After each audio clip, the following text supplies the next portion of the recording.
A Anvisa publicou novas orientações para o cultivo da cannabis medicinal. E sobre isso eu bato um papo com o presidente da Alican, que é a Associação pela Luta, Liberdade e Inclusão da Cannabis, Renan Justino. Ele explica direitinho as principais orientações, o que pode acontecer com o mercado do cultivo no Brasil. Fala sobre importações, sobre a venda em farmácias, enfim, e presta orientações a você que tem curiosidade, gostaria de conhecer um pouco mais sobre a cannabis medicinal. Não perca, nesta quinta-feira, 7h30 da noite, aqui no Farol Nacional. Farol Nacional de hoje recebe aqui o presidente da Alican, que é a Associação pela Luta, Liberdade e Inclusão da Cannabis. Vou bater um papo novamente, já tivemos um papo muito bom aqui no nosso Farol e hoje vamos retomar vários assuntos que ficaram pendentes com o Renan Justino. Renan, antes de mais nada, seja muitíssimo bem-vindo ao nosso agora Farol Nacional. Muito obrigado, Roberto. É um prazer estar de novo aqui contigo. É um tema quente na sociedade, muita mudança acontecendo, muita coisa por vir. E é muito importante que a gente leve isso para a população de maneira mais clara possível. Bom, vamos começar rapidamente retomando, né? Qual é o papel da associação nessa luta pela liberdade, Renan? Perfeito.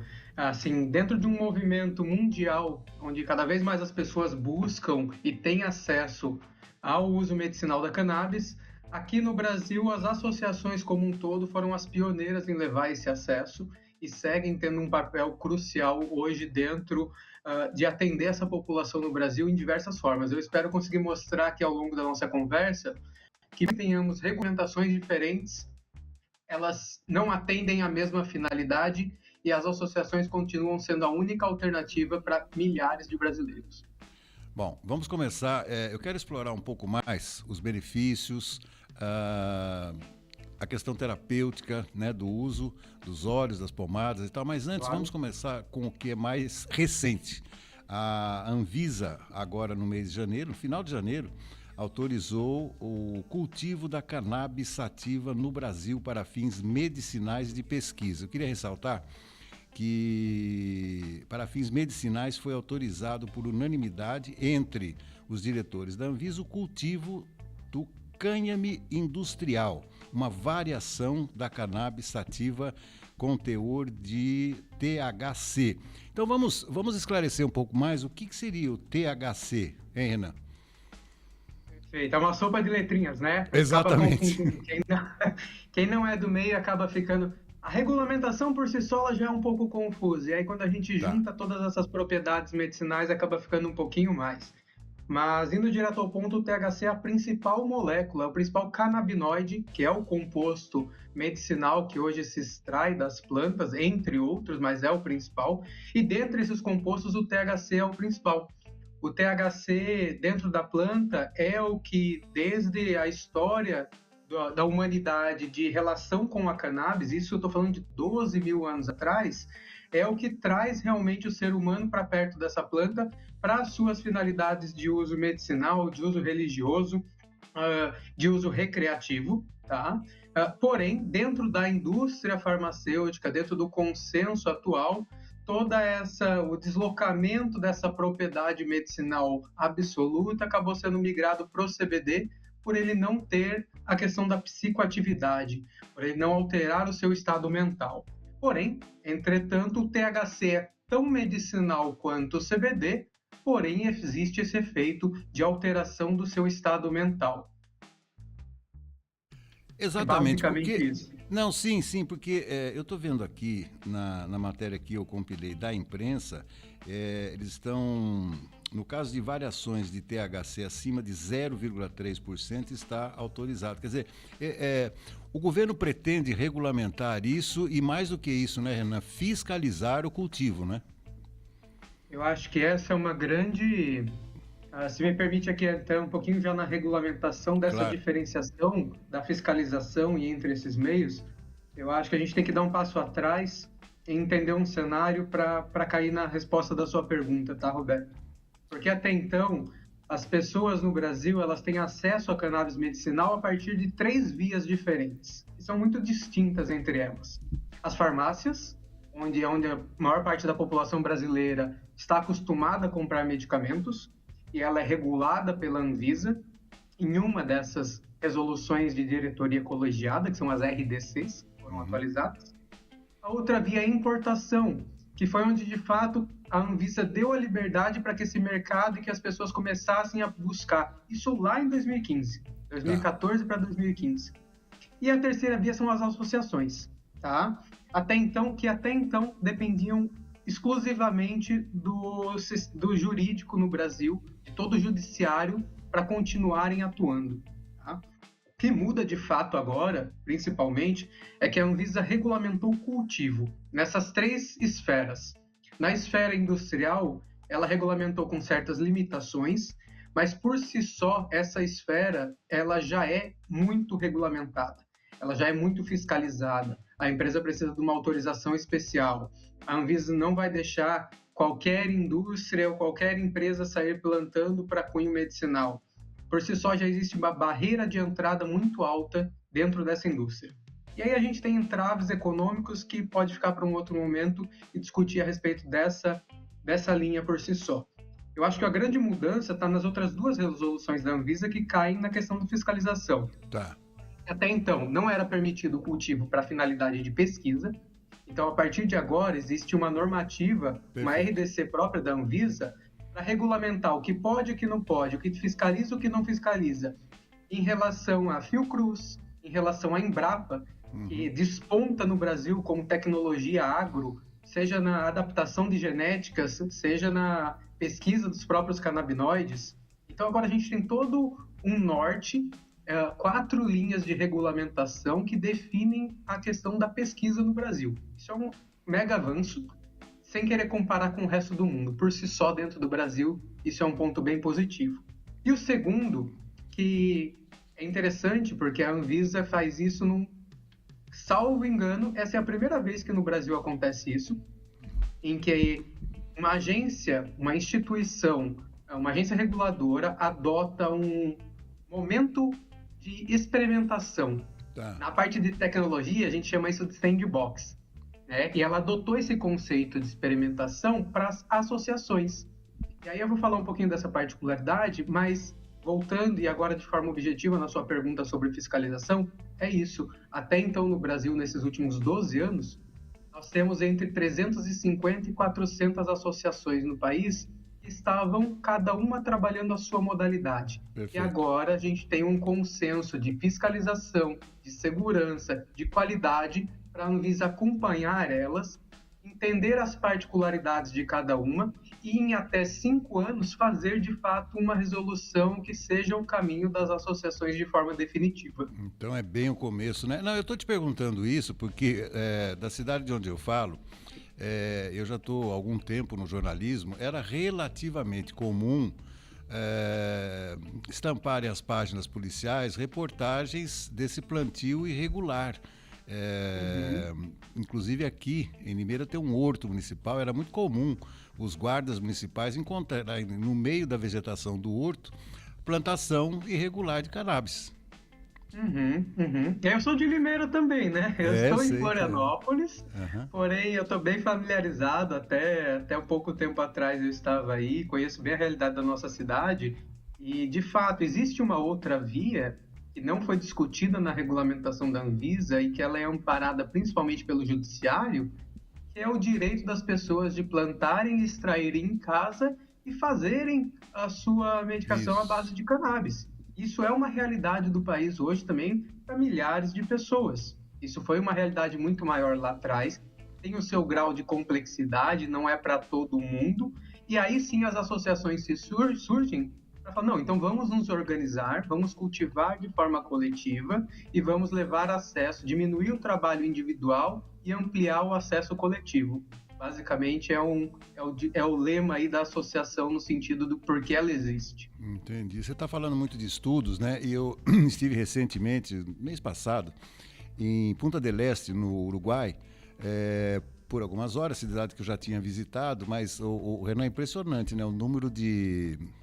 A gente passa em algumas lojas turísticas, mas é impressionante a quantidade de souvenirs que é oferecida aos turistas exatamente com a ilustração da cannabis. Lembrando que lá Exato. no Uruguai isso aí já é liberado faz algum tempo, inclusive para consumo das pessoas, né, que queiram. Exatamente. Cada país ele vai ter a sua particularidade dentro desse movimento global, tanto da regulamentação do uso medicinal e da evolução do uso adulto. E aqui, quando a gente coloca uso adulto, ou uso terapêutico, uso recreativo, é a liberdade individual de cada pessoa de utilizar sem dano à sociedade. E aí é uma tarefa difícil, porque, de fato, você tem a cultura, a individualidade de cada país, os usos e costumes e a visão de mundo das pessoas desses países. No Uruguai, foi o primeiro país, lá em 2013, a fazer uma legalização completa, não só do medicinal, mas também do uso social, tá? Restringido à população uruguaia, então você tem regras, mas olha que interessante, o uso medicinal lá, diferente daqui no Brasil, considera a forma vaporizada da planta in natura. Então, na farmácia, você consegue, como cidadão uruguaio, adquirir, regulamentado pelo governo, as flores e não os óleos, para uso e consumo medicinal. E aí eu vou fazer um paralelo interessante. No Canadá, a gente teve uma legalização total em 2018 também. No Canadá, o mercado de uso medicinal começou mais forte lá em 2001 com as associações e ele acabou sendo engolido pelo uso social e adulto, que é muito maior do que o mercado medicinal, e acabou se misturando. Nos Estados Unidos, já é uma outra questão que cada estado tem a sua regra. Os Estados Unidos, apesar de ter uma Constituição Nacional, os estados por si só conseguem legislar de uma forma muito maior. E hoje você anda em Nova York, basicamente a cada quarteirão dentro da cidade de Nova York, as pessoas conseguem comprar e utilizar na rua, de forma social e não medicinal.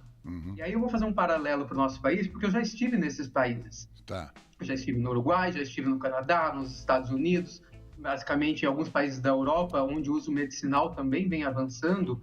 E assim, por mais, e aí é uma opinião muito particular, de que eu estando nesse mercado há 5 anos, faz 5 anos que a minha vida profissional é inteira dentro do universo da cannabis medicinal aqui no Brasil, passando por algumas diferentes frentes. E assim, a minha visão sobre o Brasil, embora a gente leia muito que o Brasil é atrasado em muitas coisas, e de fato é uma visão otimista de que a gente seguiu por uma via de abertura de mercado medicinal, que a gente dá tempo para os médicos se especializarem, para os estudos acontecerem, sem deixar um ruído de um preconceito ou de um uso social abafar essa parte medicinal primeiro. Porque quando a legalização vem em conjunto, o uso medicinal e o uso social, o mercado e o dinheiro, de fato, está no uso social. E é um mercado muito maior. Claro. Então, restringir isso agora e dar oportunidade durante agora, até o momento, pelo menos 12 anos, de construção do mercado medicinal no Brasil em todas as suas esferas, seja pelos pacientes, seja pelos médicos, seja pelas instituições, eu vejo com ótimos olhos. Ainda mais quando a Anvisa vem com uma regulamentação experimental que abarca o social, que permite levar essa terapia para as pessoas que não têm condição e que mais precisam. Sim, então isso eu acho isso bem legal por parte do Brasil. Não deixa de ser uma grande alternativa. Uma coisa que me chamou a atenção também, um pouco depois do anúncio dessas medidas da Anvisa, a gente sabe que o setor do agro é muito forte aqui no nosso país, mas eu tomei conhecimento que muitos braços do agronegócio do Brasil, grandes companhias, já se interessaram nesse filão. Quer dizer, prova que é uma atividade que pode crescer rapidamente, você não acha? Com certeza. Muito do nosso debate ele fica em torno do medicinal, porque é onde a regulamentação mais está avançada, mas os usos, as finalidades da cannabis vão para muito além do medicinal. Ela cai numa esfera industrial de utilidade das suas fibras, muito na troca, inclusive, da indústria de base do plástico. Muita coisa que é feita de plástico, muita coisa de tecido, onde se usa algodão, você consegue utilizar com fibras de cânhamo, que vai ter uma necessidade de água no cultivo muito menor e um tempo de maturação, um tempo de colheita muito mais rápido. Até a própria indústria da celulose, o que hoje basicamente depende do cultivar de eucaliptos, que vão ser anos e anos até entrar na fase de extração para finalidade de celulose, você tem a utilidade do cânhamo industrial, que foi o que a Anvisa regulamentou para finalidade medicinal, por enquanto, não industrial, mas você tem ele como alternativa para a extração de celulose.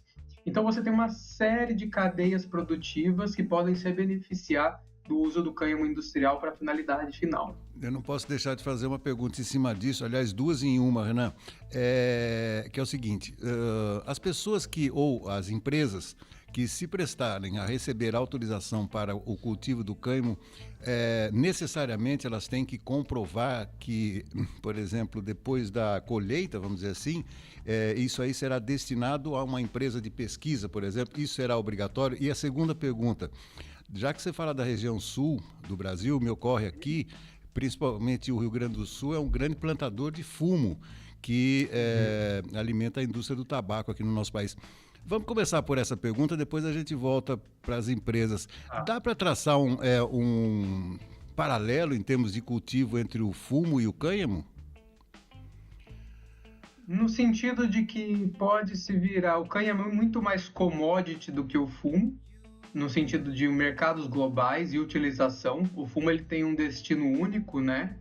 Não se tem muitas vias econômicas do fumo a não ser a própria finalidade dele dentro da indústria do tabaco, salvo uma ou outra exceção.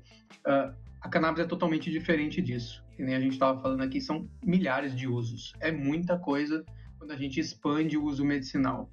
Em relação ao próprio cultivo em si, é um desafio do Brasil agora, e a Anvisa acertou nisso, a adaptação genética, porque de via de regra geral, a planta ela se favorece mais em regiões secas e quentes, tá? E aqui a gente precisa sim fazer uma adaptação para um clima tropical, subtropical do Brasil, tá? Principalmente aqui na região sul, onde é muito mais úmido e a gente tem uma sazonalidade com temperaturas muito mais baixas. Então temos lugares melhores para ser cultivado no Brasil, da mesma forma que muita coisa, região Nordeste, região Centro-Oeste, e aqui tem todo um trabalho de adaptação genética, não que ela não vá florescer aqui, mas o seu potencial ele fica muito aquém dentro da realidade, tá? E voltando na sua primeira pergunta sobre a destinação em si, né? A Anvisa soltou as resoluções da diretoria colegiada, porém algumas questões ainda estão a ser definidas. Por exemplo, a própria questão do até 0,3% de THC dentro da parte industrial, porque isso não é para todos, as associações estão fora dessa limitação, ainda não se sabe, está para ser definido ainda pelo Ministério, de que forma ocorrerá essa validação. Por exemplo, essa validação pode ocorrer na hora na hora da colheita. Tá. Então, na hora da colheita, a planta tem que ter até 0,3%.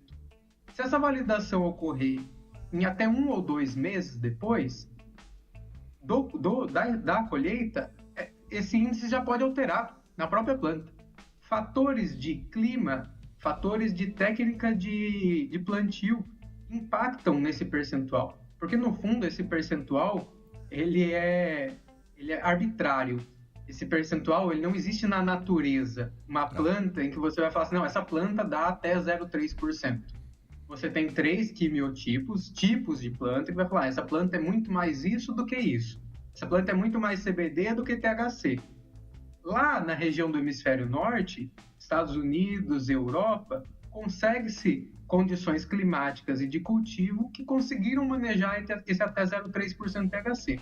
Aqui no sul, no hemisfério sul, na própria nossa região aqui da América do Sul, a gente já tem países com regulamentação que vão até 1%. Na África, 1%, porque é difícil, e esse vai ser um grande desafio da indústria, aliado a uma outra questão que impacta na cadeia de produção disso, e quando eu falo cadeia de produção, é investimento. Tá. Porque não sejamos levianos aqui, que a regulamentação veio, no dia seguinte o custo desses medicamentos vai baixar. O Brasil ainda não tem a infraestrutura necessária, tudo isso é muito novo e tudo isso são decisões das grandes empresas em alocar recursos para criar a estrutura de cultivo e extração no Brasil. Então, tem tempo de maturação e investimento.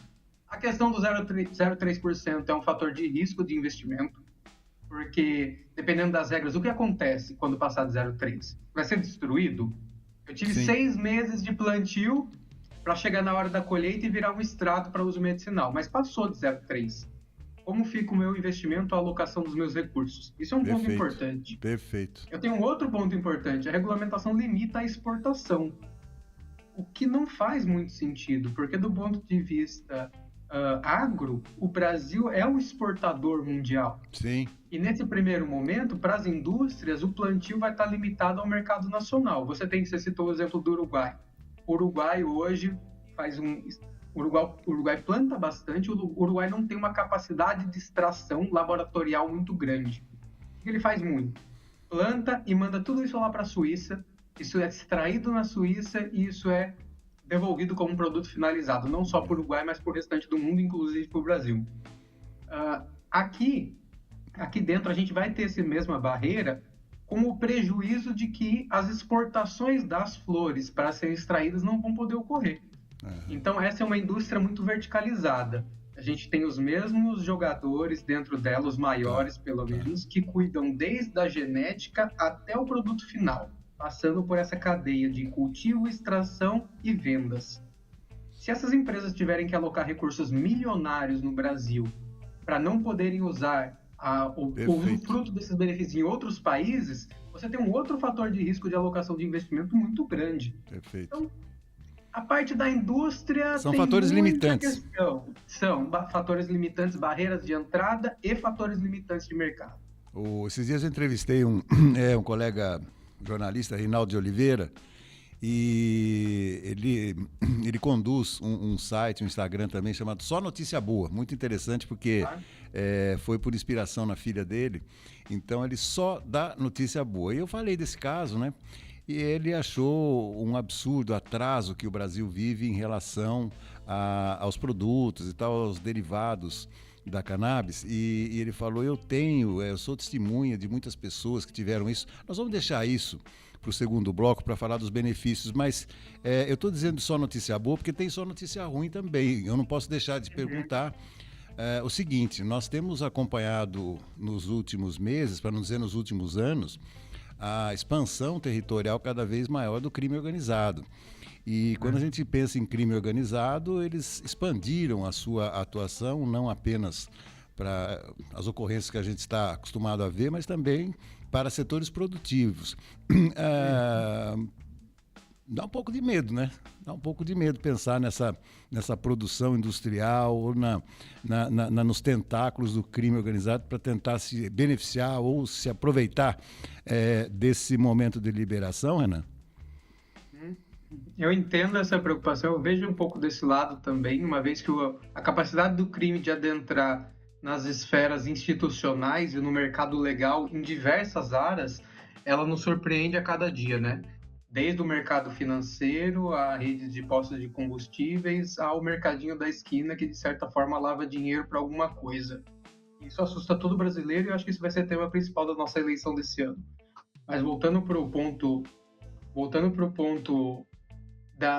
em relação à cannabis em si, eu vejo com outros olhos, assim, o ponto de preocupação, mas dado o nível de regulação, porque até então a gente tinha uma regulação fraca para 1 e 0 cultivo, tá?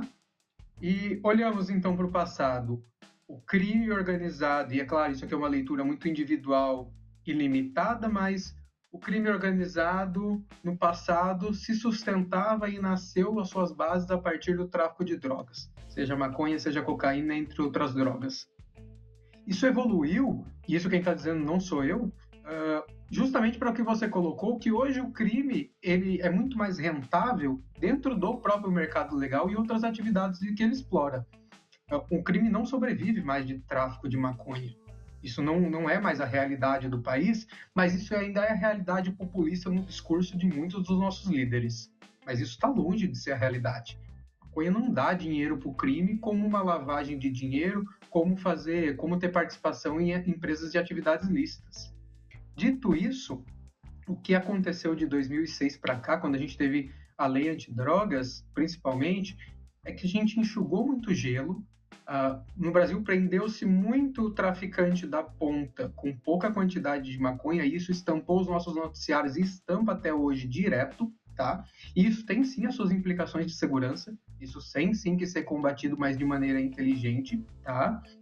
E agora o que a gente vê é um espaço regulamentar para tirar isso de fato. E aqui a gente está voltando para o medicinal, que é outro ponto bom. A maconha ela vai perdendo o caráter de tráfico de drogas e de alimentar de forma indireta a insegurança pública, totalmente ao contrário. Para quando eu vou para uma parte medicinal, de levar acesso à saúde, transformar as vidas das pessoas e ter esse papel social de transformação dentro do país. Então, essa desconstrução da percepção em relação à maconha, porque no fundo é isso, a política pública que vai determinar se a maconha dentro daquela sociedade ela é um fator positivo ou negativo. A partir do momento que você tira toda a possibilidade da exploração medicinal e tira toda a possibilidade de uma regulamentação e joga isso à margem da regulamentação, quem vai se aproveitar disso é o crime. Esse é fato.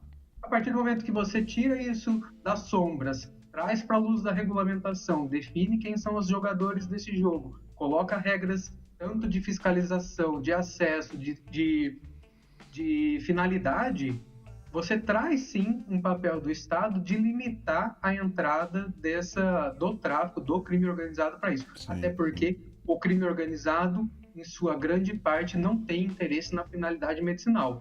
O crime organizado vai ter interesse em desvirtuar isso para o uso social, o que ainda não avançamos nessa área no Brasil. Sim, sim. Estou tendo o mesmo problema ao entrevistá-lo, viu, Renan? É muito assunto para pouco tempo. Já estamos quase na metade do primeiro bloco. É muito conhecimento que você tem. Mas antes da gente dar um stop and go aqui, a minha esposa esteve recentemente junto com algumas amigas fazendo um passeio, uma excursão, na verdade, para a Tailândia. E ela ficou assim, impressionada com o consumo da população, né, cigarros à base de maconha e tal, e isso me lembra muito o Oriente, né, tem definições diferentes da nossa, né, proibições, mas ela disse para mim, ele falou, olha, eu fiquei impressionado, todo mundo fumando maconha na rua lá e tal, então prova de que ainda há muito que ser pesquisado em relação a cannabis, né? Há muito que ser pesquisado, há muita experimentação para fazer de fato. A gente não deve lembrar que essa planta acompanha a humanidade há 12 mil anos. Poxa. Os registros mais antigos estão na China, de 12 mil anos atrás, tanto para finalidade religiosa, para finalidade medicinal, para fabricação de tecidos. Isso passa não só da China, como o Oriente como um todo, vai passar pela Índia, vai passar pelo Egito Antigo, vai passar pela Turquia e vai desembocar depois aqui na nossa região mais do Ocidente, ao longo da história, tá? E foi recente, no século XX, na virada do século XX, 19 para 20, que a gente tem, de fato, mudanças de políticas internacionais que vão jogar a cannabis numa era de proibição. Mas até então não era assim. Antes dessa era de proibição, tanto aqui no Brasil, quanto nos Estados Unidos, quanto em outros lugares do mundo, ela já era explorada de forma medicinal. Você já conseguia comprar os elixirs, os frasquinhos antigos, você já tinha várias receitas, você tem livros de receita, vai me fugir o nome do papiro aqui, egípcio, que datam que listam um monte de fórmulas e receitas e de usos medicinais de várias plantas, e a cannabis ali dentro com várias atuações. Então, assim, a gente tende a achar que na história, quando a gente bate o olho simplesmente, fala, não, é proibido e agora está sendo regulamentado. Mas não, era livre, foi proibido e agora está voltando a ser regulamentado. Voltando a ser livre a regulamentação. É um pouquinho por essa linha que a gente tem que analisar. É interessante. Bom, eu gostaria de dedicar o segundo bloco do nosso bate-papo aí agora só notícia boa, né? Lembrando mais uma vez aqui o Rinaldo, nós vamos falar dos benefícios medicinais, vamos falar um pouco mais da Alican e falar um pouco mais do seu trabalho, e peço que você que nos acompanhe fique mais um minutinho e eu volto já já.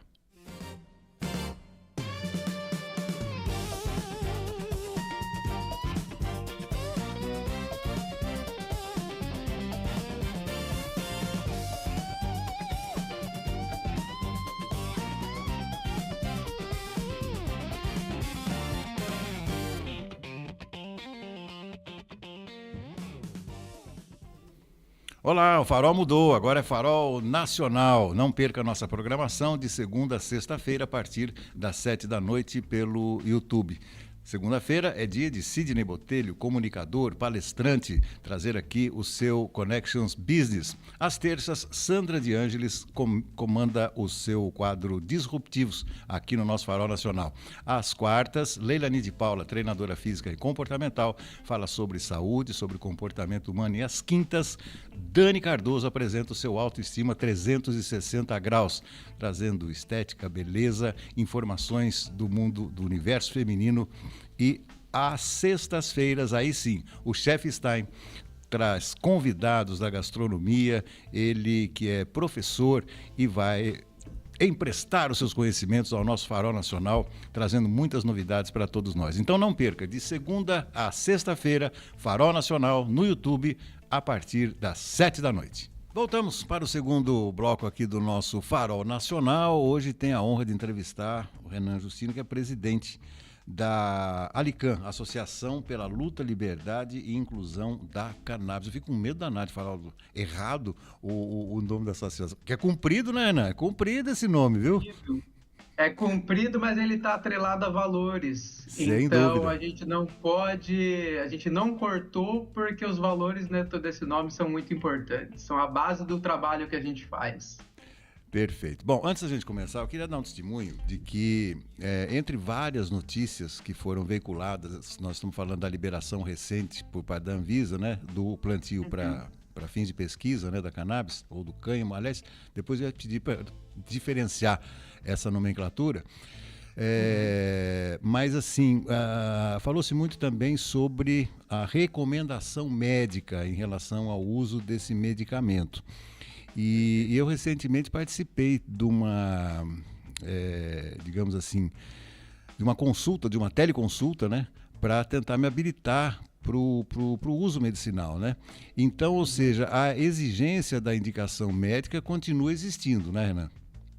Perfeito. A exigência da educação, da indicação médica, e não só médica. Tá. Hoje, outros profissionais de saúde também estão habilitados à prescrição de cannabis no Brasil, como dentistas, em relação à dor orofacial, DTM, pós-cirúrgico, veterinários, porque tem muitos animais utilizando, sejam cães e gatos em sua maioria, mas a maior parte dos mamíferos, cavalos, gado, então tem uma aplicação grande nessa área também.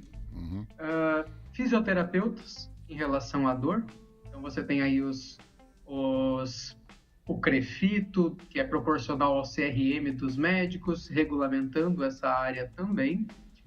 Biomédicos numa fronteira ali, e eventualmente outros no futuro. Mas essa é a realidade e a indicação, ela sim é necessária. Independente do viés profissional que está sendo buscado, é necessário uma receita médica. E aí o tipo de receita vai variar dependendo do médico e dependendo do que ele te indicar. Mas isso a gente pode explorar ao longo desse bloco. Mas então, agora eu preciso tocar num ponto de uma ferida que a gente tem que falar abertamente, que é em relação ao conhecimento médico em relação a isso. Como você falou, tudo é muito recente. E, por exemplo, quando você fala para um médico que você está tomando algum remédio homeopático, ele já torce o nariz, né? Ele já, ou seja, ele lógico, pela formação dele, é natural que ele pense assim, haja assim, mas existe o risco, por exemplo, de uma parte dos profissionais da saúde, digamos assim, não compactuarem muito com essas pesquisas que são feitas em relação a esse produto? Talvez minha opinião seja enviesada por viver desse mundo todo dia há 5 anos. Sim. Porém, eu vejo que esse risco ele já passou. Tá. Até porque esse não é um movimento do Brasil, esse é um movimento mundial. Isso não é exclusividade do Brasil, a aplicação medicinal da cannabis. Tá? E por que eu falo que ele já passou? Porque a gente tem um movimento forte do início dessa prescrição médica um pouco mais consistente desde 2014, que é quando a Anvisa coloca em caráter especial a possibilidade de importação dos produtos produzidos lá fora para atender os pacientes aqui no Brasil, tá?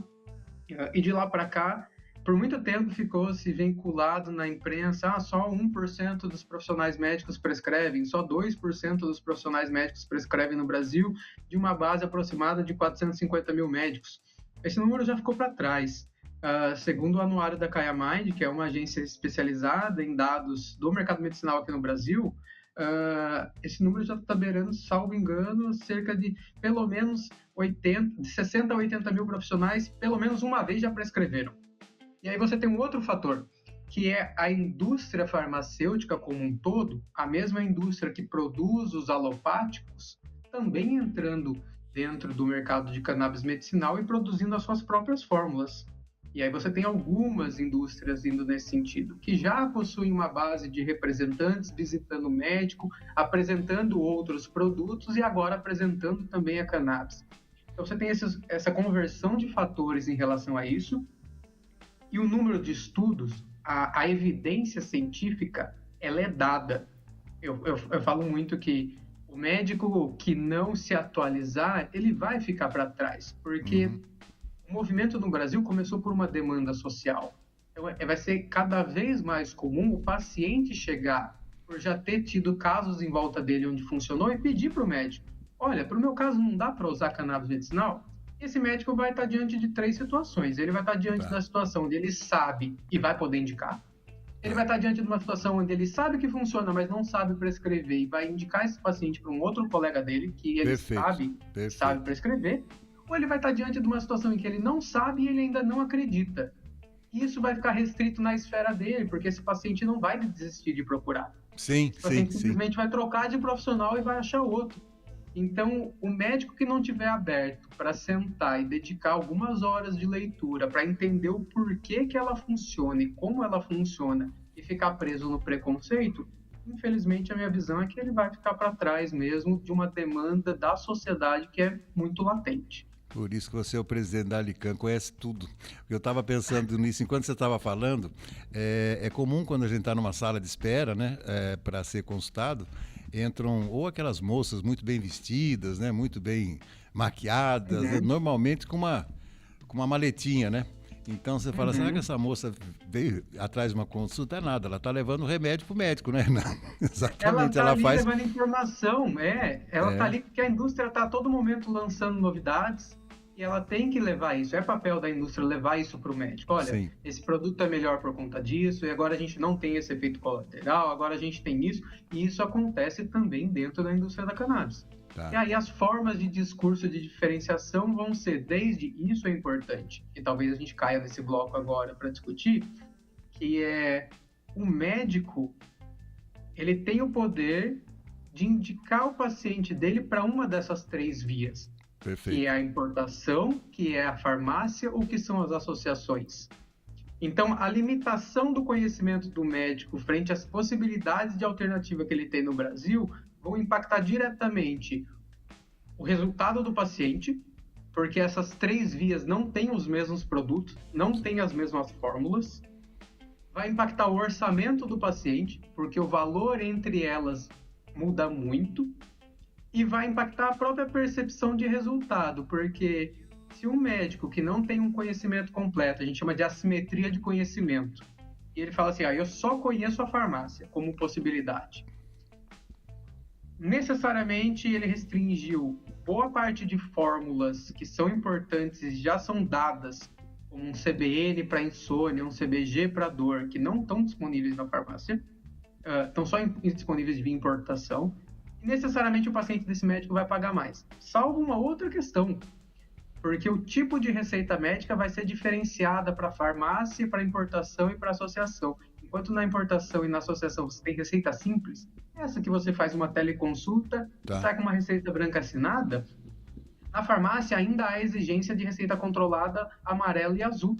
Então, primeiro, o médico já não consegue te atender por telemedicina, porque não existe receita amarela e azul via telemedicina, tem que ser presencial. Segundo, que essa receita ela tem uma validade muito menor. Então, você precisa, um dilema de todo paciente de um medicamento controlado. Você precisa ficar voltando no médico todo mês, não só para ajustar a dose, que às vezes já está legal, mas para ficar renovando a receita, porque senão você não consegue comprar. E essa barreira no importado e na associação é muito menor.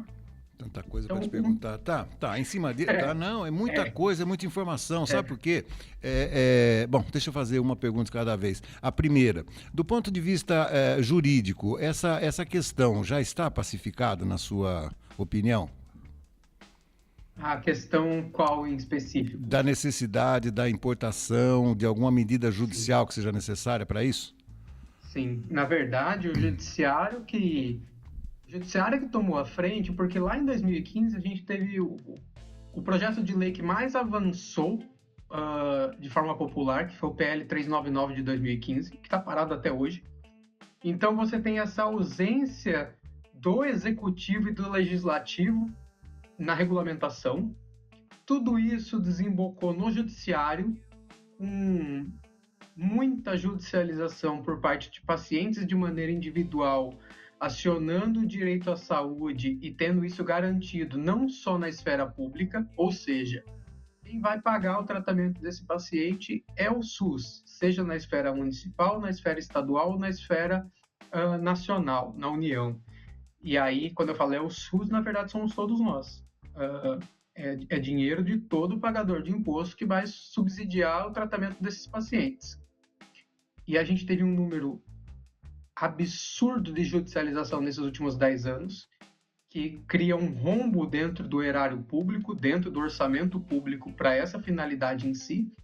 E você também teve judicialização sobre planos de saúde. Então, existe também uma pressão dos próprios planos de saúde em reduzir essa judicialização, porque a maior parte deles acaba perdendo, mesmo que o rol da Anvisa mude ali na questão taxativa.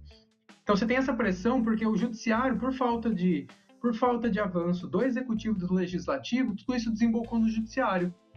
E o judiciário não avalia outras questões a não ser o que está sendo exigido por direito. O judiciário não vai fazer uma avaliação de, mas tal estado está com dinheiro suficiente para eu dar essa decisão para esse paciente? Está longe de ser um requisito de avaliação por parte do judiciário. Então, o judiciário vai atender ao pedido conforme a peça foi montada, tá? O que isso cria de problema? Então, na verdade, voltando a responder a sua pergunta, sim, do ponto de vista jurídico, é uma questão já pacificada. Perfeito. Não só a importação, que foi regulamentada pela Anvisa há 12 anos atrás e cada vez mais facilitada, mas do ponto de vista de cultivo das associações, que até então, sem regra, ingressavam no judiciário para ter um habeas corpus, para ter o direito de plantar sem incorrer em crime, uma vez que a finalidade é medicinal, e do ponto de vista dos indivíduos, de também poder falar, olha, eu quero plantar, eu quero extrair porque eu tenho essa indicação e isso vai ser melhor para mim, eu vou gastar menos. Isso também a gente já tem pacificado no judiciário, tá? Sim, sim. O que vem agora e que vem para aliviar essa questão do orçamento público é justamente essa RDC, que é a 1014 da Anvisa, que permite com que as associações agora possam entrar numa via de regulamentação. Perfeito. Porque isso com certeza vai diminuir o custo do orçamento público direcionado para esses tratamentos. Tá. Rapidinho, quem faz esses produtos no Brasil, ou todos eles são importados, Renan? Não, a gente tem toda a via de indústria, então a Herbarium, a Prate Dona Doze, a EIC, todas as marcas basicamente que você vê na farmácia de genérico e tudo mais, uma medida ou outra vão acabar entrando. Na farmácia hoje a gente já tem algumas concentrações de um produto muito restrito, que é o canabidiol, que para muitas pessoas, quando ouvem falar em cannabis medicinal, às vezes vão confundir, é o canabidiol, é o CBD. Uhum. Não necessariamente, o CBD é uma molécula e é a que a indústria mais abraçou, de fato, tá? Vou dar uma curiosidade aqui. Sim. Nos Estados Unidos tem tanto CBD sendo produzido, ele vira uma commodity, de fato, que o mercado precisa alocar esse excedente em outras coisas. Então, nos Estados Unidos, você encontra de tudo com CBD. Desde chocolate, cosmético, shampoo, até água. Água com CBD mesmo. E aqui a gente tem dentro da farmácia ele ainda é limitado até 0,2, 0,3, tem um produto ou outro que tem maior concentração de THC, e é aquelas regras. Aí a gente tem a via do importado. Para um médico que conhece um pouco mais, ele sabe que a planta não é só CBD. Ele sabe que a planta tem outros componentes específicos para outras patologias. E ele já tem a liberdade de um fornecimento via Estados Unidos ou alguns outros países, mas em sua maioria Estados Unidos, tá? De escolher fórmulas específicas para aquele paciente e ter um avanço a mais naquele tratamento, ter uma chance de assertividade a mais, o que faz com que o paciente não perca tempo e não perca dinheiro. Isso é muito importante, do ponto de vista pessoal, né? Se eu fui no médico e o médico me indicou uma coisa que não é de fato a melhor para mim, eu vou perder tempo e dinheiro. E ainda vou entrar em descrédito, desacreditando daquilo ali, porque uma nova tentativa vai incorrer em mais tempo e mais dinheiro. Sim. Então você tem essa questão. E aí você tem as associações, que em sua grande maioria são as que dão acesso aos pacientes e aos médicos ao THC, ao uso medicinal de THC no Brasil, que é tão importante quanto o CBD. Ele precisa, sim, ser olhado mais de perto pelo médico, mas os resultados com THC são tão bons quanto com CBD, ainda mais na sua sinergia. Então, quando eu falo que, no fundo, o paciente ele está um pouco... Se ele não conhece, e 99,9% das pessoas não vão, o ser humano não é racional a esse ponto, né? Sim. Eu vou listar todas, eu vou estudar tudo para depois tomar a decisão que vai maximizar o meu ganho. Esse conceito de homem econômico já ficou para trás. Claro. A gente não toma decisão desse jeito. Então, a gente também depende do médico. Então, o médico se especializar e se capacitar para indicar essa melhor via. Então, é complexo, tá, Alberto? É complexo, é complicado, mas precisa ser dito cada vez mais para a gente poder clarear que o paciente tem a sua responsabilidade um pouco em entender e em buscar uma opinião de fato médica em que ele possa confiar nesse sentido. E aí, eu acho que entra sim o papel das associações em zelar por essa transparência, em zelar por... Não, de fato, para algumas pessoas a farmácia vai ser melhor, para outras o importado vai ser melhor e para outras a associação vai ser melhor. Elas não competem entre elas. Elas atendem diferentes parcelas da população. Eu preciso te fazer uma pergunta, senão eu não vou dormir essa noite. O mundo é feito de modismos, né? Nós já tivemos a mini saia, nós já tivemos saia de bolinha, né? Nós já tivemos o tempo do sujeito lá do Marlboro, que ficava lá com o cavalo, dizendo que o cigarro era bom, etc. Bom, agora eu percebo de um tempo para cá o modismo dos suplementos, das vitaminas e tal. E agora, mais especificamente nesses meses, eu estou vendo um avanço brutal, por exemplo, da oferta de produtos à base de magnésio. Aí o sujeito vai lá na televisão, escolhe um programa de boa audiência, né? Aliás, vários programas de grande audiência, na TV aberta principalmente. Olha, eu nunca vi. Eu tenho a impressão que é uma fórmula mágica, porque, olha, ele ajuda na insônia, ele ajuda a você não ter mais dor na coluna, ele ajuda na sua digestão, ele ajuda, bom, enfim, ele ajuda em tudo. E o sujeito vende isso, né, oferece isso discriminadamente e a pessoa compra, é um produto caro, é um produto que não é barato, e vendendo essa, entre aspas, né, por favor, com muitas aspas, essa ilusão de que aquele produto que ele está comprando vai resolver todos os problemas que ele tem. Agora eu digo para você, quem passa dos 50, dos 60, sempre vai ter um probleminha. Não tem jeito, é uma dor nas costas, às vezes que vem, é uma dor na perna, etc. Mas então é isso, Ana, quer dizer, será que nós chegaremos um dia em que haverá também uma regulamentação nesse sentido? Porque pau que bate em Chico, bate em Francisco também, pelo menos essa é a minha opinião. Com certeza. É um oportunismo que a gente vê dentro da área da saúde. É um oportunismo justamente pela falta de informação e por direcionar para um caminho errado, tá? Por muito tempo, agora nos últimos anos, principalmente, a gente teve uma crítica por parte dos profissionais médicos, que era o começo desse aprendizado, em criticar a cannabis como um modismo, de falar, não, mas eu recebo aqui as notícias, eu recebo os representantes, e está me falando que serve para mais de 35 patologias, que praticamente quase metade da população brasileira pode se beneficiar, seja para insônia, ansiedade, depressão ou casos mais graves, Alzheimer, Parkinson, epilepsia, autismo. E realmente isso cria dá um passo atrás, né, para quem ouve isso, de falar, não, mas peraí, você está me falando que é uma solução mágica, serve para tudo? E não é bem assim a história. E aí eu vou me ater à questão da cannabis, tá? É importante isso, e por que ser tão novo, né? Porque todo ser humano tem um sistema próprio, que se chama sistema endocannabinoide, que produz, o nosso próprio corpo produz as células desse sistema, os compostos que se ligam, e esse sistema está espalhado no nosso corpo inteiro, tanto no cérebro quanto nos demais órgãos, tá? E todo ser humano tem isso. Isso foi descoberto, salvo agora, na década de 90. Na década de 70 começam a mapear as primeiras moléculas, na década de 90 descobrem isso não é matéria da maior parte das universidades de medicina ainda hoje, tá? Isso aqui, geralmente numa pós é abordado, num caminho, e está se encaminhando para isso entrar na grade curricular dos médicos em formação. Então a gente tem esse momento na história em que a gente não tem a base da informação dentro das instituições. Esse é um primeiro ponto, tá? O segundo ponto é que cannabis medicinal não é para todo mundo. Não é todo mundo que vai se beneficiar. Você tem um índice alto de pessoas que vão ter resultado positivo, 7, 8 pessoas em cada 10, tá? Então a gente está falando 70, 80%, mas vai ter pessoa que não vai ter melhora. E das que tem melhora, tem pessoas que têm uma melhora muito significativa e outras que têm uma melhora secundária. Às vezes ela tem um problema principal, mas ela passa a dormir melhor, ela passa a se alimentar melhor, a palavra-chave quando a gente fala em cannabis medicinal é qualidade de vida.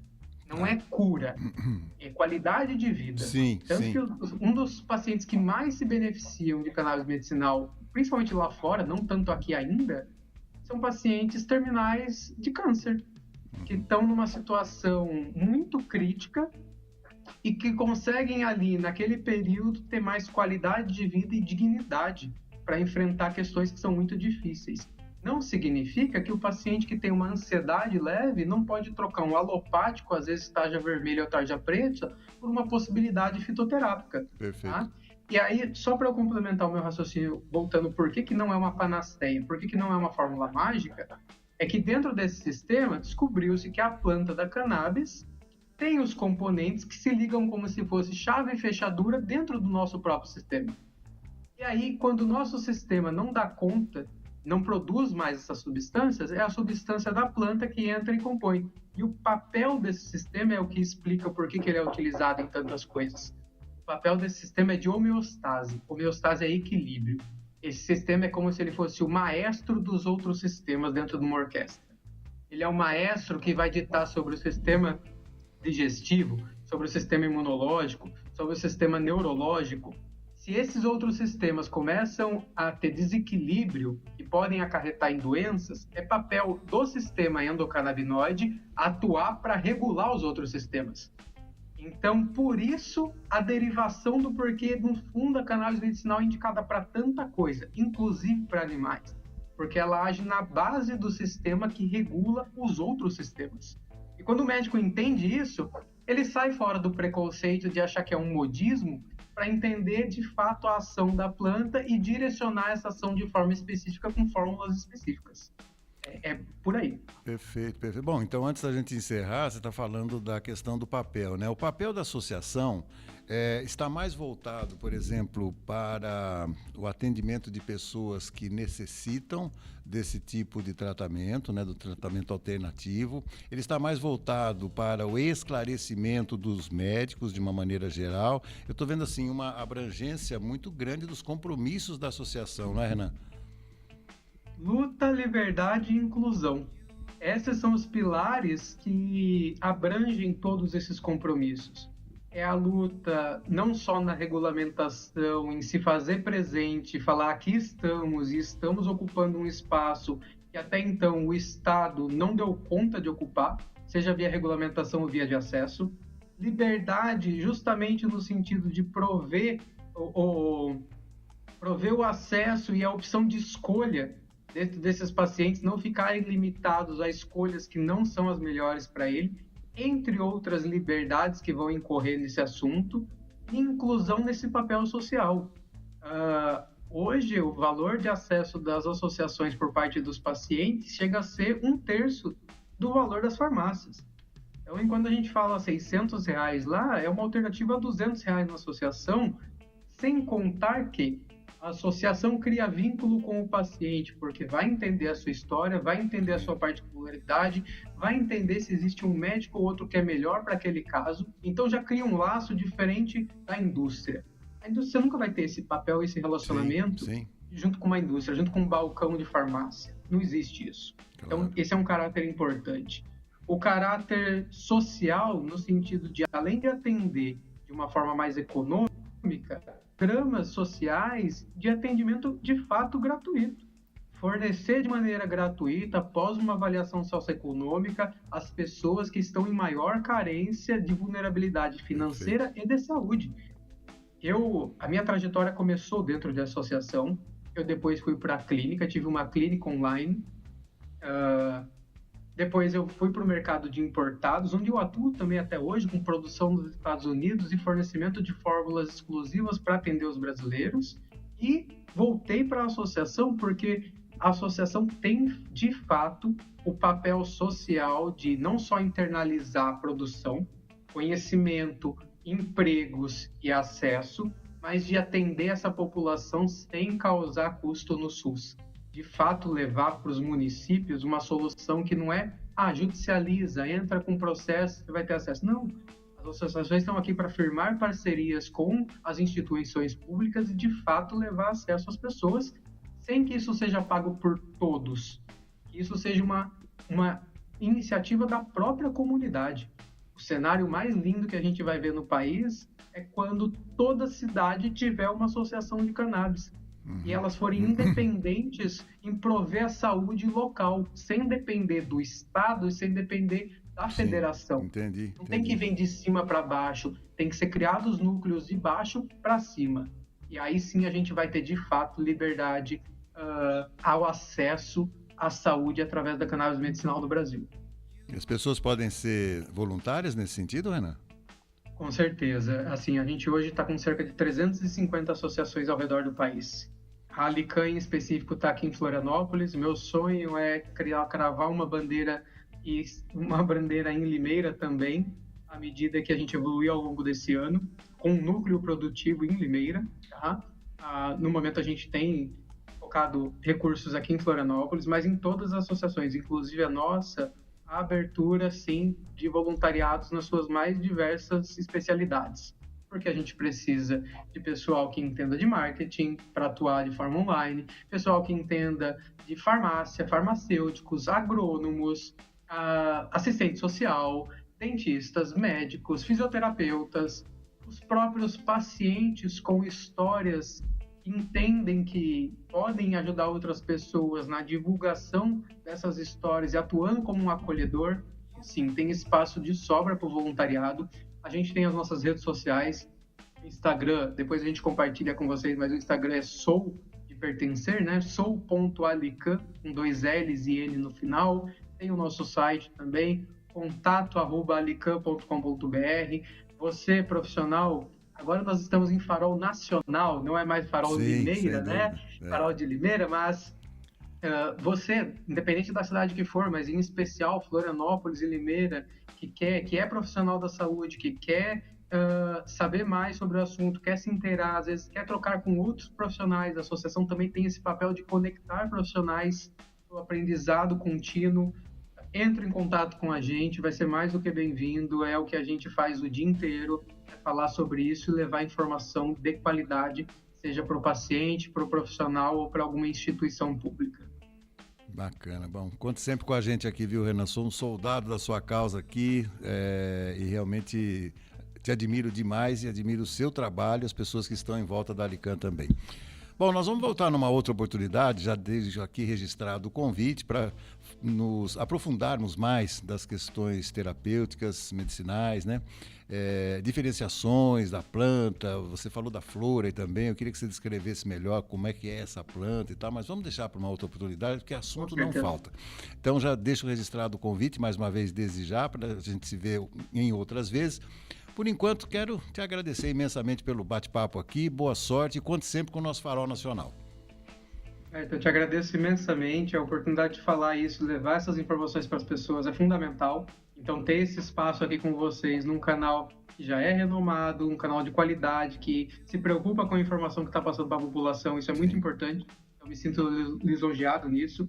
Agradeço em nome de toda a associação, tá? E com certeza já me faço disponível para os próximos, porque a gente de fato tem bastante assuntos que dá para a gente ir de forma mais profunda e levar a reflexão das pessoas. Isso é bem importante. Então, estou mega disponível para os próximos episódios. Tá bom? Valeu. Olha, Obrigado, eu tive esses dias aí no seu estado. Estava no cruzeiro, acabei passando em Camboriú. Fazia muitos anos que eu não ia lá para Camboriú. A cidade está belíssima, né, Renan? Está belíssima aqui. Estado de Santa Catarina, eu particularmente gosto muito. Florianópolis aqui é uma paixão desde cedo. Mudei de Limeira para o estado de Santa Catarina. Gosto muito de Limeira e vejo que aqui temos muitos avanços de forma social, embora seja de fato um estado conservador, mas temos sim muito mais avanços do que em Limeira, por exemplo. Sim. O modo de pensar e aceitação dessas possibilidades alternativas, sem um olhar preconceituoso a princípio, aqui a gente tem mais liberdade do que em Limeira. E para mim é uma missão pessoal, dado como limeirense, levar isso para nossa cidade, porque isso faz parte de um avanço em várias frentes, de um avanço social, um avanço econômico, um avanço da própria estrutura da cidade para enfrentar os seus problemas. Então isso, no fundo, é o que bate também um pouquinho de poder, acho que bate em todos nós, né? A nossa casa, a gente quer ver ela cada vez melhor. Então, sim. Sem dúvida. Quem sabe a gente se vê aí um dia para a gente saborear uma sequência de camarão. Faz tempo que eu não como uma sequência de camarão. Uma delícia, né? Com certeza. Tá muito tradicional aqui. É bem tradicional e está convidadíssimo. Já sei até onde a gente vai, o restaurante que a gente vai. Legal. É muito bom. Um grande abraço, amigo. Obrigado, até a próxima. Valeu. Abraço.